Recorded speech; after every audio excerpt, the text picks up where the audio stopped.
आज बहुत अहम एक मुलाकात हुई है शायराए दस्तूर पे और वो है IMF मिशन की चीफ जस्टिस ऑफ पाकिस्तान के साथ। ये मुलाकात हुई और इसके बाद से बहुत सारे सवालात ने भी जन्म लिया है कि हमारी जो IMF के साथ कमिटमेंट्स हैं वो अब इतनी बढ़ गई हैं कि वो मुकन्नना से लेके अदलिया तक वो वसी हो गई हैं और इसका जो दायरा इख्तियार है वो वसी हो गया है। और सिर्फ यही नहीं बल्कि जो पाकिस्तान की सॉवरेनिटी है उसके ऊपर भी बहुत सारे सवालात उठाए गए। यहाँ तक कि मियां रज़ा रब्बानी साहब ने तो बहुत आगे जाके इसके ऊपर जो है वो स्टेटमेंट्स दिए हैं। हकीकत क्या है, ये क्यों ये मुलाकात हुई है? अब से थोड़ी देर पहले एक कलामिया भी आया है जिसमें ये कहा गया है कि ये मुलाकात इसलिए हुई है क्योंकि फाइनेंस मिनिस्ट्री ने कहा था कि ये मिलना चाहिए जुडिशरी के रिफॉर्म्स के हवाले से। क्या वाकई ये सच है? फिर उसके बाद आज चीफ जस्टिस साहब ने कुछ सहाफ़ियों के साथ बात भी की है, उनसे मुलाकात भी की है और तमाम जो सवालात थे उनके जवाबात भी दिए। बहुत दिलचस्प गुफ्तगू है जो उन्होंने की है और जुडिशल कमीशन के हवाले से ख़ास करके कल जो इजलास हुआ उसके हवाले से भी, और अब जो 8 में से 6 जजेस लगा दिए गए हैं या तैनात कर दिए गए हैं उसके हवाले से भी बात उन्होंने की है कि सिस्टम को चलने दिया जाए। सिर्फ यही नहीं, आप देखिए कि हुकूमत को हुकूमत कहेंगे या रियासत कहेंगे, जिसने भी किया है एक तरह से पूरा सिस्टम अब डेवलप हो गया है।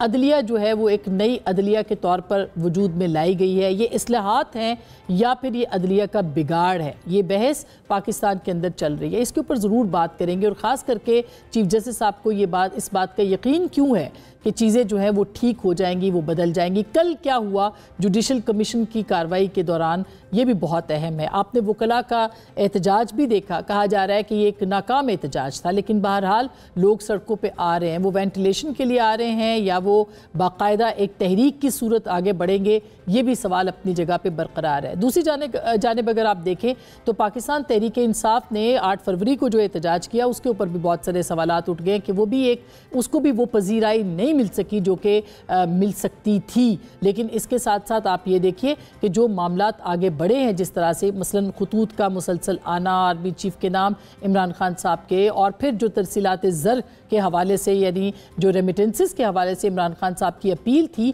उसमें थोड़ी सी कमी वाकई ज़रूर हुई है, लेकिन ये पिछले जनवरी की तरह के मुकाबले में काफ़ी ज़्यादा कहा जा रहा है इसको। और वो भी तरसीलात ज़र में एक दिलचस्प कहानी ये है कि उन ममालिक से ज़्यादा इस दफ़ा तरसीलात ज़र आए हैं जहाँ पे इमरान खान साहब का या पाकिस्तान तहरीक इंसाफ का ज़्यादा होल्ड है। मसलन अमेरिका, बरतानिया और यूरोप वगैरह से समझा जाता है उनका होल्ड। तो ये क्या सूरत हाल है, इसके ऊपर भी हम ज़रूर बात करेंगे। और आज जो ट्रांसपेरेंसी इंटरनेशनल है उसने भी अपनी यानी जो करप्शन का तासुर है पाकिस्तान के हवाले से उसकी रिपोर्ट शाया की है और उसमें 2 दर्जे तनज़्ज़ुली वाक़ई हुई है, यानी पाकिस्तान में करप्शन बढ़ी है। इसके ऊपर भी आज प्रोग्राम में बात करेंगे और साथ साथ तहरीक इंसाफ की IMF के साथ मुलाकात है, वो अब क्या करना चाह रहे हैं।